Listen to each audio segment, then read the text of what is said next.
Salam, hər vaxtınız xeyir olsun değerli dostlar. Bugün ayın 25'i Qaranurlu Belediye Sədri Azər müəllim tərəfindən Saltron Şirinbəyli kəndində bir neçə sərt döngələrdə və bununla da yanaşı Qaranurlu kəndi ilə Məmmədova kəndinin kəsişməsində olan döngədə olan hissələrə konveks güzgü təşkil edib. Bu da onunla bağlı ki, sürücülər Qaranurlu Belediye Sədri Azər müəllimə müraciət etmişdi. O da çox çəkmədi, tez zamanda həllini tapdı ki, bu da o demək ki, Qaranurlu Belediye Sədri Azər müəllim hər zaman kəndinə, xalqına xidmət edir. Kənd sakinləri düzgün seçim edib Azər müəllimə səs veriblər. Bu da vətəndaşların qarşısına qalır. Burada icra nümayəndəsi və kənd sakinlərinin müraciəti olacaq, siz də izləyin. Mən də öz adıma Qaranurlu Belediye Sədrinə və kollektivinə təşkil edirəm. Çox sağ olun, var olun. Videonu təqdim etdi Qaranurlu Belediyəsinin mətbuat katibi İrşad Həşimov.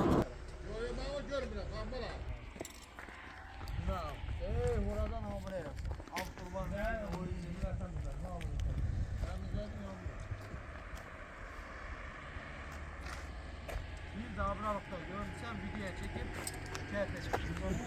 Vallahi şikayet ederim. Aksakal sözündən, tapşırığından nətər deyir, bu işlərimizə qiymətindən. İşlərinizə görə çox sağ olun. Bizim Azər müəllimdən çox razıyıq. Ona görə bizim Şirin bəy kəndində çox işlər gördü. Sağ ol. Biri də elə bu znak demək olar. Bu da yaxşıdır. Buradan çox əziyyət çəkirdi dönməyə, sağa sola. Bunun olmağı çox yaxşıdır. Sağ olsun. Allah razı olsun ondan. Sağ olun. Yaxşı sağ işlər olun, görür. sağ olun. Sağ olsun.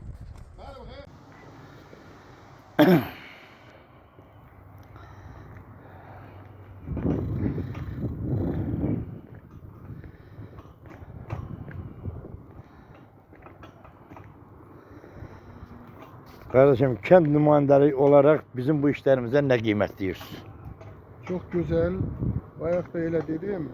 Kent yeri için belə bir iş hiç ağla gelmeyen bir iş idi. Evvel bunu eşidəndə belə düşündüm ki, yəqin bir gələcək üçün bir plandı. Hiç uzağa getmədi. Yaxın bir günlərdə oldu.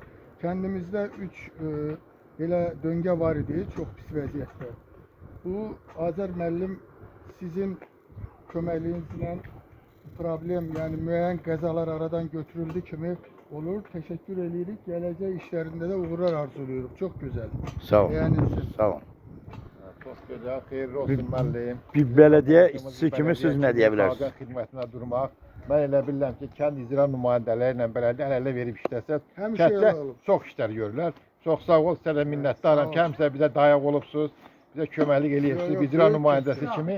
Ona görə sizə təşəkkürümüzü bildiririk. Sağ olun. Böyük kentli böyle de olacak inşallah. İnşallah. Allah Gözdə şey dəyməsin ha. Bir dənə şey yapalım. Yavaş yavaş, yavaş yavaş, yavaş yavaş, yavaş yavaş.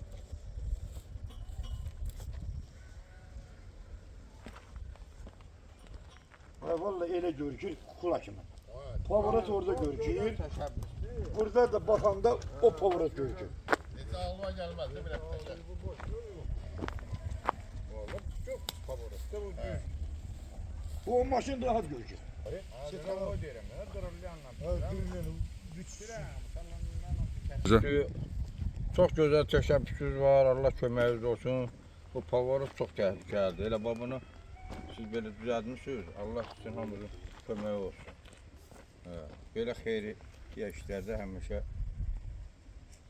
təşkil edirsinizsə, çox gözəldir.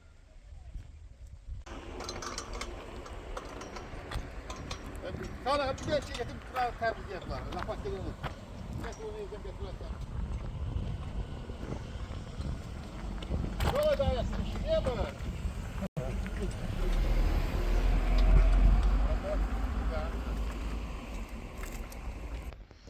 İndire biləm yaxşıdır. sıkım. Sıx. Yani sen maşrum yiyin. O tindən gel. O tindən sen Maşının birini oradan sürün, birini de burada takılın. o tini o bir tini Bu indi görmez. bu bilmiyorum bu bizim bu Lazımsa bırmanı ben. Babadan gələndə görürük.